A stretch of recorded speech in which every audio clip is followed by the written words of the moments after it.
Well, I'm trying to get some work done here on road rage.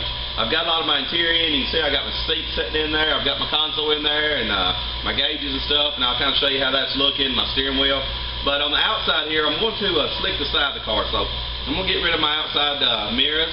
I'm going to get rid of my keys, key cylinders, and put remote locks on a key fob. And we're going to remove the door handles. Now the door handles we're going to put on are going to be these smooth handles. So this ought to be a pretty easy job. I'll just take that one off, cut out the hole, put this in place, and weld it in. I'm going to show you how I do that. The hardest part of this job is going to get the linkage from here to there. This button right here, it actually has a cylinder or a push rod that just pushes straight in.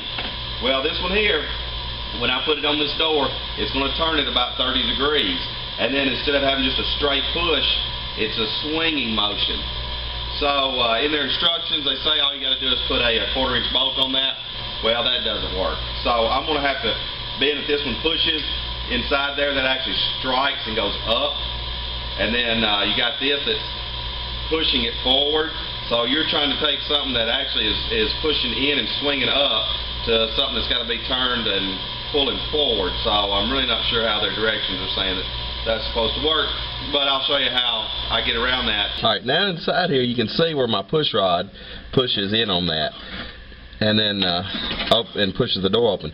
Well, now when I put in my new handle, this thing is actually going to be leaning even more down once I get it in line with the door, even more so than that, and it's kind of pushing straight down on it. Now it does still kind of somewhat work like that, but it's just going to be a recipe for disaster and headache and grief. So what I'm going to do is fabricate me a whole new linkage system there to make the two work better than that. I want this thing to work forever. Alright, now I know I'm going to go ahead and fill my mirror holes right here, and I'm going to fill the keyhole right here, and then I'm going to cut this out. I'm going to put a little pattern up here and cut this out, and then weld that in place. Well, now I'm fixing to put a lot of heat right here. That one I can do a little bit later, but this one I'm going to go ahead and get me a washer, probably something with a smaller hole in the center of it. And I may even cut me a little piece of flat metal out of steel. That's probably what I'll do. I'll put a piece of metal in behind there, and I'll draw that on it and then chop it out and then put that in there. But I can go ahead and put that metal in this one and let this hold my door plane in place. When I go and put that heat around this, it's going to tighten it up. Every time you weld, you tighten it up. If you weld and add water to it, it's going to tighten it up even faster. So try to weld it slow, let it cool slow, unless you need to tighten something up. You can use that to your advantage. You can add water, tighten it up more, or try to let it cool as slow as possible, but it's still going to tighten every time you weld. So once I get that in place and I get that ground, then I'm going to take a hammer and dolly, and I'm going to dolly that weld and try to stretch that back out and get this place relaxed again so that this is in good shape. If I went ahead and cut this out and then cut this out and then weld all this and weld all this, then it's going to be a little harder for me to get this back in a relaxed position where I can go ahead and get that in a relaxed position, and then that will help me hold this area when I go and do this right here. Alright, now that I got that welded in place, by you leaving that in place, it's able to let me to cut that and weld it and stretch it out, and it's still nice and strong, good and flat. And now I'll go in here and I'll cut this part out. Alright, now you can see I've got that welded up in place and ground flush and nice and tight. I've got this welded in place. Went ahead and ground this face plane off of it, and then all I got to do is come in here and grind around the edges of it, and then I'll work on installing that right in there. Now I've got that all welded in place. I've mocked this up. Once I bolted this in place where it needed to go, it was still hitting the back of my door just a little bit. So I'll have it come in here and dolly the back of the door a little bit, and I'm going to do a little body work and clean that up a little bit and make that work. And then once we get this all in place, we can either have this ground down and polished and chromed, or nickel finish, or painted, or do whatever you want to do once you get it in place. But it's a pretty cool look. Push thing, pull it out like that. Now, I want to show you a little bit about installing this door skin. Whoever put this door skin on didn't really finish this job. Maybe they didn't know for sure what they were doing, or maybe they got in a hurry. I just don't know what's going on with that. But let me show you some things about this door skin. One more quick thing I want to go over here. This being aftermarket door and aftermarket materials and stuff, and the factory latch. I don't know if you can see in that camera, but this latch doesn't fit tight against the face of the door here. Well, it's from all the pour stamping and stuff. But every piece you put on, if it's an aftermarket, you need to fit and massage it into place. So what I'm fixing to do is I'm going to take and pull these bolts up pretty tight right here and get inside there and dolly the back side of this latch. I'm going to find me around the edge of that latch. I can kind of tap on it with a rubber-faced hammer and move that latch in, tighten up, move it in, tighten up, move it in. So let me do that right quick, and I'll show you the difference I can make in this. So you can see how far I've got. Probably 1/8 of an inch, 3/16 of where that is. Now that's going to make it strike at the very head of that strike, and I'm really wanting that to come out this way as far as possible, get on down on that strike. So I'll give you a closer look at how it looks right now, and then right here in a second when I get done.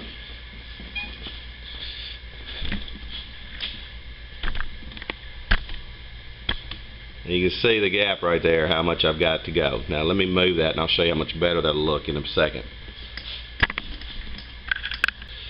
Now, I hope you can see how much tighter it is right there. The gap is so tight. It's fitting so much nicer. I could spend more time on it and piddling with it, but I've got it in pretty good shape for what it is. But every time I got in there and dollied on the back of that, I was able to tighten these a little bit more. And then dolly it and then tighten them and tighten them. It really pulled that in there nice and tight. So all this aftermarket stuff you get in every way and in every area that you work with, just you can massage it and move it and really make it fit. If you just go in there and throw it in place, it's not going to fit and not going to work properly. So let me get back to my latch here. Now, on this door skin, I've just got a couple of tack welds on the back side and a couple of tack welds on the front side, so hopefully they glued it as well. If you're just going to tack it, you put that bonding adhesive on there. But the major important part of it is this inner structure of it. You've got to weld this brace in that connects this skin that's got a structure inside of it to the door itself, and same in the front. So these pieces are just been around in here and they're actually rubbing. So every time you shut this door with the strength of these hinges, this thing is just going to flex like that. You can kind of hear it popping right there. When you pull these back and plug weld them, then it'll stop that. So if I wouldn't have caught this, then over a period of time this door shut and this skin's going to start breaking loose. It's going to squeak, it's going to rattle. Then you're going to be trying to fix this on the car. You're going to be welding into this freshly new paint job, and would have been a disaster. So I'm going to go ahead and pull that up in place and weld it. Pull this one up in place and weld it, and get this skin door built properly the way it's supposed to be, because that is a recipe for failure, and that will not last long. Alright, now I got my latch in place. I'm going to try to show you if I can get this up in the door of what I'm fighting against on the strike that they wanted me to put in here. Now, inside here, now I hope you can see that on the camera. Now you can see this thing actually pushes down and turns in. Now this actually pulls straight, but it lifts it straight up. So if I have an arm extended off the end of that, that arm is sweeping straight up with that. This arm is sweeping straight in. So under their instructions, they show a 1/4 inch bolt 1 inch long off the end of this piece, and I did that. I piddled with that for about 1.5 hours to find out that it just kept sliding off the end, and it's just a very poor way to make that work. Now the handle itself is a very nice piece, well-made piece. It's just getting it to work with this. They had a very poor setup for that, and you can see on there I've already made that little plate that's right there with the 2 screws in it, with a little slide in it, and I'm gonna make me a little piece that goes on here that slides up that will operate this. So let me make this piece right quick, and I'll show you how this looks in a minute. This is what they show you to do in the instructions. So you can see here, there's your little 1/4 inch bolt through that, and every time that strikes, it comes off of the latch. Not every time, but several times, and I do not want my customer to have a failure. If I put this in, by golly, it's going to work. So what I'm going to do is make something that kind of looks like this, and this will be my slide and sweep. So as the latch opens there, this will raise up and slide, you know, up and down it. So I'm going to make this right here, make that a lot better. If they would just let you know that this may or may not work and you may have to make your own piece, then you can just go ahead and abort that and not do that. I spent about 1.5 hours trying to make that monkey motion crap work, and that's junk. Might work on certain situations, but with this one, it's only going to work about 50-60% of the time, and we can't have that. You can see here from this is the original one, and you can see it just pushes straight out, and now mine is leaning down and turning in. So yeah, but here we go. Okay, now you kind of see what I've got going here. When this strikes, you see it raises, and this pushes kind of down on it. So when it pushes, it's just going to go just like that. Now what I'm trying to do is keep, as this comes down, it pushes still on this top end. It's got to stay pushing up here. I'm just using this as a slide. If I start pushing down here, you can see it pushes straight against it. It won't open it. I've got to keep it pushing up here, so that's what's going to tell me what my cam has got to be. So as it comes down, it's got to still strike right there on the end to be able to push. So that's what I'm doing now. I'm putting this in, pushing it, watching it slide, making sure to have contact on here all the way down, keeping this as close as possible to sliding the guide that you saw in the door. Now I've had this completely bolted in and out about 5 or 6 times. You can see I've got it angled. I've bolted it in. I've turned this, turned that. I've changed this cam angle quite a bit. So now that when it goes up, it is staying right on my handle assembly out here towards the end, which gives me the full stroke. You have to have enough distance in here to let this completely relax so that your lock will work and be able to completely extend. So, and then I pickled it and I put some clear on it, and then I'll come on the very end of this and put some grease down through here. That way I don't get rust around the edges and it starts creeping out towards where I'm sliding at. So, because you need that slide to be really, really nice. So let me stick this in and show you how this is going to work.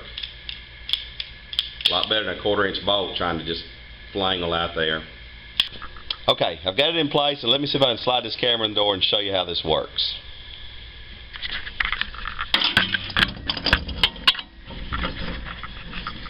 You can see right there my latch when I push my button. And see, that's not going to come out of there. I've got that bolt in place there just in case it kicked out. It would hit that bolt and not go any further. It's sliding right down my track, latching it completely, fully. I've checked it, unlatched it, and latched it, and locked it, and checked every way. So, yeah, that's a great way to do that. Now let's look at it on the other side. Now on this side, just push it in. Works like a champ. Alright, now that I got my latch all working good, I was fixing to run up there and put it on, but now I got to come back and fix this door where the skin wasn't put on properly. I mean, it's a 1/2 inch away right here, and the face of that door just wiggles when you shut it. So I'm going to have to pull this down, drill it, and weld it before I can put the door back on. But I spend more time going back and fixing other stuff that should have been done a long time ago. I don't even know how you can fit this door to the car with that skin moving around like it does. I mean, normally what I do is I put this door in the pocket. You can move the car around a little bit and get it locked in place where you want it, where it fits the pocket perfectly. Then put the 1/4 panel on, and you can locate it. I think that 1/4 panel may be a little deep for my strike on my door because I'm kind of maxed out on that, but we'll worry about that later. Well, I got all that working. Now you can see, when you open this door, you just push right there, pull the handle, opens right up, works like a champ. So, enough of that. That was a little ornery. I'm tired of messing with that. Let's have some fun now. Now we're going to put in our paddle shifter behind our steering wheel and start hooking that up, and that is going to be sweet. So, I'm going to put that boy in right now.